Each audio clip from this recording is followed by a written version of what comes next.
আবার আপনাদেরকে আহ্বান করা হবে জীবন বাজি রেখে দয়াল নবীর পতাকা উঁচু করবার জন্যে, খোলাফায়ে রাশিদের পতাকা উঁচু করবার জন্যে, মিথ্যা নবীর ধ্বংসের জন্যে আবার আমরা দেশের নির্দিষ্ট কোনো জায়গায় লক্ষ জনতা জমায়েত হয়ে ডক্টর ইনায়েতুল্লাহ আব্বাসীর পতাকার নিচে দাঁড়িয়ে আবার সেই বাংলার মরদুদ মালাউন পাপাত্তা সেই কাদিয়ানির বিরুদ্ধে আন্দোলন আমরা করব ইনশাআল্লাহ।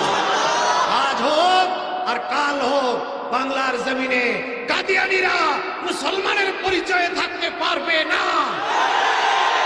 বাংলার জমিনে ডক্টর ইনায়েতুল্লাহ আব্বাসীর মতো একটা রাসূলের গোলাম যতক্ষণ ঠোঁটের মধ্যে জীবন আছে ততক্ষণ বাংলার জমিনে কাদিয়ানি প্রেতাত্মা মালাউনকে মুসলমানের পরিচয়ে বেঁচে থাকতে দেওয়া হবে না।